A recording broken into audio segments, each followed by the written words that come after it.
Been outspoken this year about the mental part of this game and how it has affected the room. Just to be able to finish this season and kind of look towards the future, does that kind of bring that fire back for you?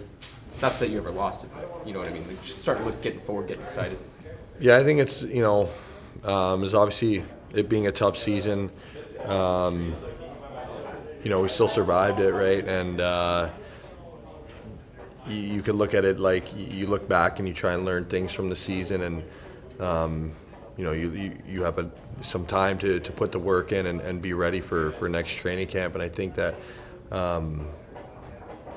that definitely gives that's the positive outlook on it. Obviously, you don't want to take any year for granted, right? And I don't think that this is a wasted year. I think there's a lot of growth that can be made from it, and that's what builds the confidence. And at the end of the day, you work hard this summer and you earn that opportunity back in September, October. It's going to be a clean slate and a fresh opportunity again. So that's that kind of gives us a little bit of a mental break. I think right now it's a good opportunity too, though, to kind of forget about hockey for a little bit, refresh, and enjoy our lives outside of it, and then build up that energy and that motivation to continue to get better and get ready for September. I know you and I have talked about it last year. You did that cross-country trip. You're someone who, like you said, does like to disconnect. What is your off-season plan here? Well, I'm going to do one of those again, a little bit different of a route, a little bit more planned. So I have some exciting places to see, and I'm going down to Florida for a little bit, and then I'll be in Toronto for the majority of my summer training. But I look forward to that trip. I'm really excited about it. I mean, I got this set up for it, and obviously during the season you don't have time to take advantage of the opportunities of getting outdoors and stuff like that. So I'm definitely going to do that. You mentioned Brent has had some influence on you. Did he help you plan and what to bring for? No, he didn't help me plan much of it. I kind of did that. Well, me and McKenna did that ourselves, and I told you this. He's more of a clamber. He's got his eye. Now it's official. No, he's got more of the high end stuff. But no, yeah, he did. All seriousness, get me into it, and now I love it. But the route itself is kind of our own little thing. Yeah. How does that kind of disconnect, help you? Because you want to win so much, and obviously that's been hard. Your entire time here, but especially this season. So just how does it disconnect? How is that going to help you sort of reset for next year? I think it's, whether you're winning or losing, I think it's always important to just, take a few steps away and take some time. I don't know. I just think that's important, just for yourself, for the mental grind. Because even when you're winning, it's still tough on you mentally. There's expectations that you may feel like you need to rise to, and some standard that you need to make sure you keep up, and that brings on some stress. So I think that it's important that we let go a little bit and have some fun, and I just think it's good for the mental health side. And, this game is, a lot of it's mental. I'm sure you've obviously heard that before. So being sharp in that area is really important. You mentioned, it was a tough season. You got through it. Does it sort of feel like the worst is behind you guys and there's nowhere to go but up from here? I sure hope so. I mean, that's how you're always looking. You're not looking to go downhill. But sometimes those moments happen, and for the better at times, right? So obviously we're looking to climb, and I think we got a high ceiling here, and that's how all our mindset has to be if we do want to get there someday. So I'm excited moving forward. I always get excited for another opportunity to get better, and I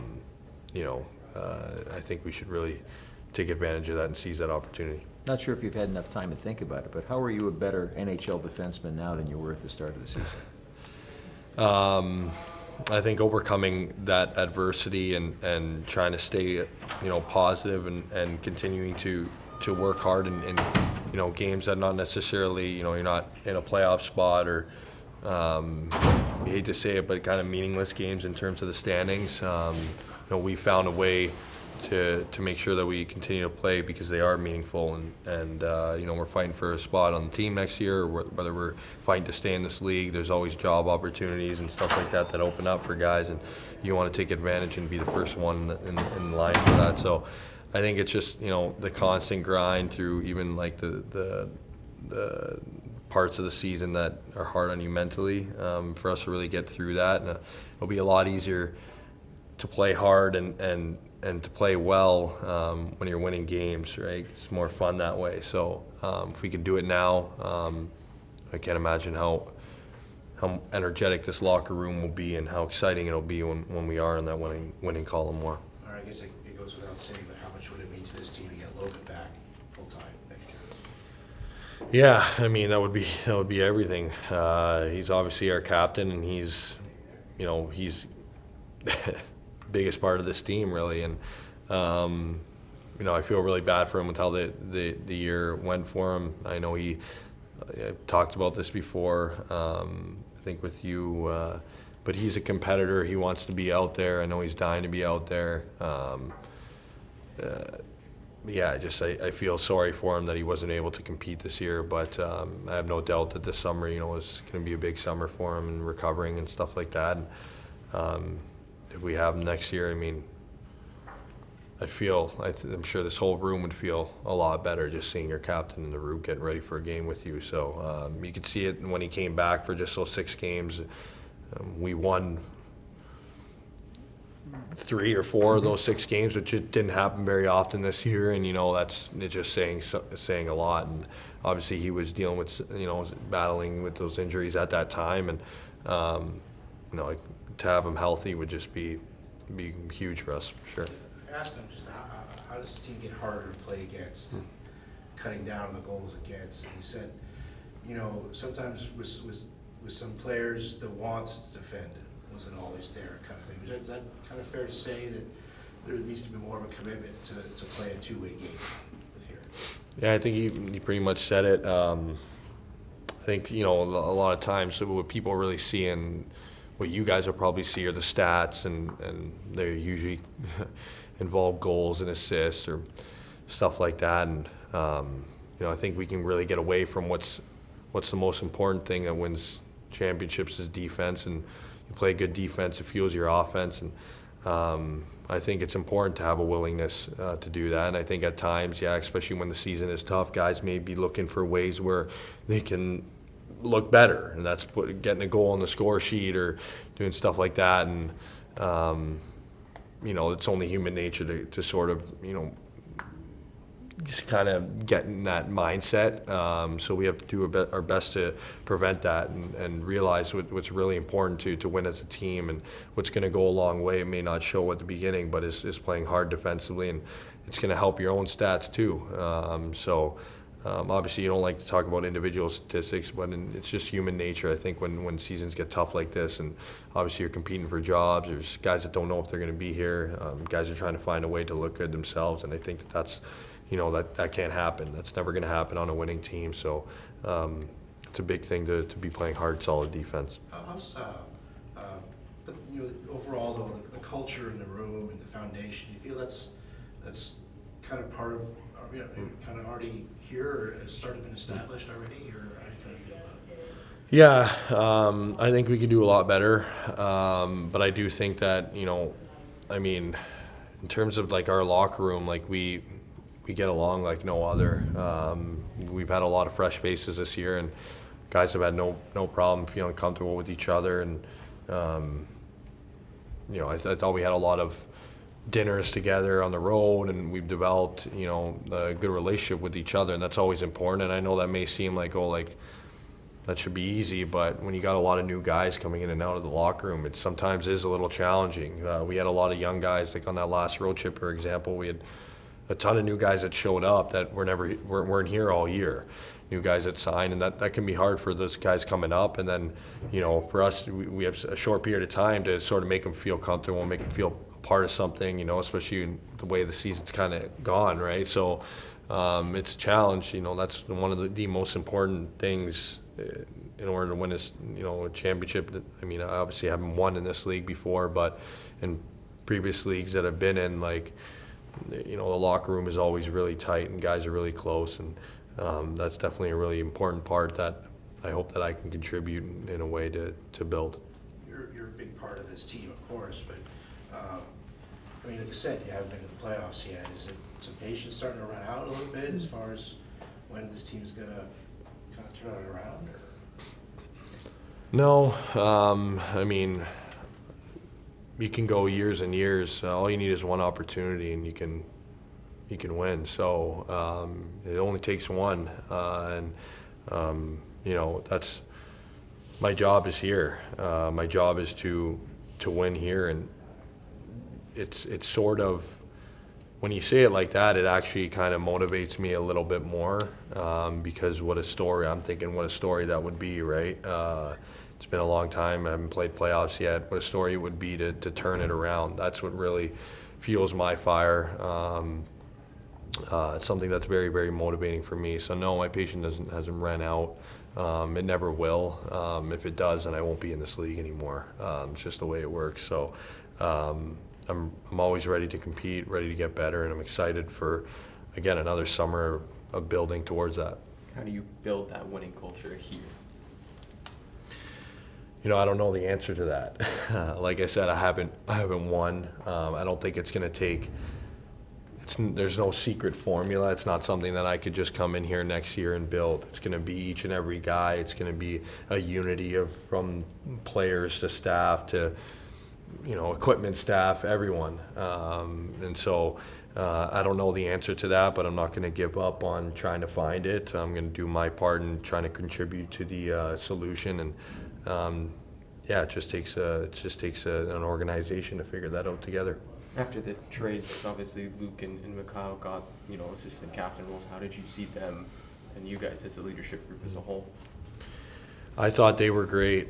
I spoke about this a little earlier, or just before the season was ending, and I thought Connie, you could see it the way he plays. He's a leader. He does what it takes to win games, or he'll fight if he needs to. He'll block a shot. He'll do whatever it takes, and that's a guy that people look up to. We always have, even when he didn't have the A on his jersey.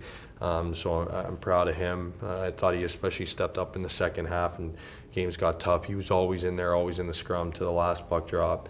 Even in Calgary at the end of the game there, got in there, and we were able to put one in to deflect the shutout. So, he's all over the ice, and he's important for this group, even off the ice. Just a great guy to look up to. And Granny, same thing. I think he's a little bit different of an approach. He's more of a quiet guy, but I had conversations with Connie saying that he's one of the best guys that I've played with. He's just he's always positive. He's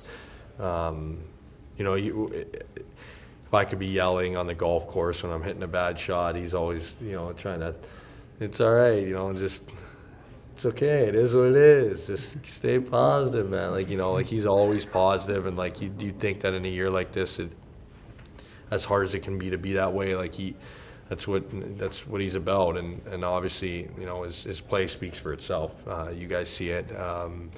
He's really, really important. So I think that, him having the A was really good for this group. Season like this, it has a particular kind of adversity, and so just for yourself, what did you learn from this season that's different from other seasons? Learn about yourself or leadership or whatever. I think that like I said, as a group, we learn from battling in circumstances that aren't particularly fun for us as a group. Being in the games that you're not in the playoff spot, you're not competing for that that championship. Like I said, when we are winning, it's going to feel that much better, and our confidence and our energy is going to be that much better. As an individual, I think that I did learn on a few things that I want to work on this summer. I thought there was things that I worked on last summer that came to fruition, or that I improved on that showed this year. And now I think that with a tough year like this, it kind of brought out more things that aren't necessarily the good parts of my game that I can work on. So, it made that a little more clear to me, and which I'm grateful for. So yeah, I think that's a big thing too. Can you speak to some of the parts of the game that you're hoping to improve? Yeah, I think that defensively, I want to be better. I thought that, when I came into this league, getting guys up against the glass and being aggressive in the corners was one of the better things that, better parts of my game. And I still believe that, and I still take a lot of pride in that. And so I do think I need to improve on that. There's a few times this year where I got penalties trying to get wrapped up with guys, and that kind of, kind of showed me that I think that I can be a little bit better at getting guys up against the glass and ending plays quicker without, taking a penalty. And it was a couple times, right, holding penalties, and those are obviously, I'm a guy that likes the penalty kill, and I believe that I'm an important role in the penalty kill, and so if I'm in the box, I can't really help my team out. So that's an area that I want to get better at. And then I think that I had a lot more shots than net this year. A lot more. It showed in my production this year compared to any other year that I had in this league. So, I'll never take myself as a guy that's going to put up a ton of points, and I don't really care about that kind of stuff. But it just showed that getting pucks in net just create a little bit more offense. And I think that if we're a team that is having more success and is creating more offense, it'll show even more. So I want to continue to work on that, getting pucks in the net and just getting it down there for our forwards. You think our season like that, maybe a little extra hard on the defenders? You talk about individual stats, at the end, people just look at the basic stats and no one knows the story behind it. Does that make it a little bit extra hard for the defender versus forward? No, I think it's hard for everyone. I think a big part of playing, creating good offense as a forward is being a good defender as well, having a good stick and stuff like that. Talk about missing Logan this whole year. He's one of those guys that is one of the best defensive forwards that I've ever played with, and he has no problem creating offense. So, it's tough on everybody, I think. It's tough to develop in this league, but I just think the job Henry did, just kind of coming in and taking on the minutes he did and playing that way. Yeah, I love Henry, man. He's a funny guy. I like being around him. I feel like he's really mature for his age too. He's a positive guy. He makes me happy playing with him, and I think he's going to do really good in this league. We've talked about that, me and a couple other guys this year, that we really think Henry's going to be a solid player, and I think he came a long way this year. I know he had a couple tough balances that I felt for him.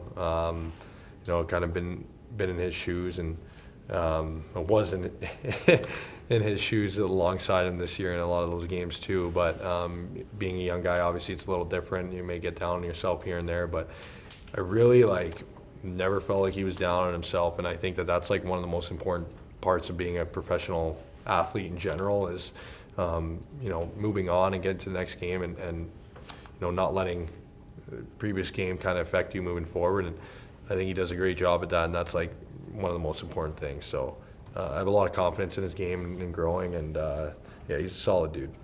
Do you watch the draft lottery? Is that something you will pay attention to? The last couple of years, yeah. I'll obviously be watching this year. Hopefully won't have to watch long, so yeah. It takes time for any young guy to come out of this league, but would adding a top player like that, like Sabridi, kind of energize this team a little bit, or I don't know, how would you kind of characterize that if you get a top player like that? Yeah, I absolutely, I think it would, but at the same time, I don't think any of us in this locker room are relying on that to provide energy this year or next year. I think we can't focus on that, because at the end of the day, that may not happen, and but it doesn't matter, because whoever it is, they're going to be a part of this team, and they're going to provide energy, and they're going to be a good asset to this team. And we're excited for whoever we get, and like I said, it has to start in this locker room. It can't just be one thing that's going to give us life. We have to find other ways, and we have to build that from the ground up, and we want to look at it as whoever is coming into this team, like the Will Smiths and whoever we select this year, and we want to make sure that they're coming into a group that's already energetic and already has a foundation built, and that's what I think is most important. Have you talked to Greg Carvel? Did they told you anything about Will Smith or Macklin or anything like that? No, I haven't talked to him about them, no.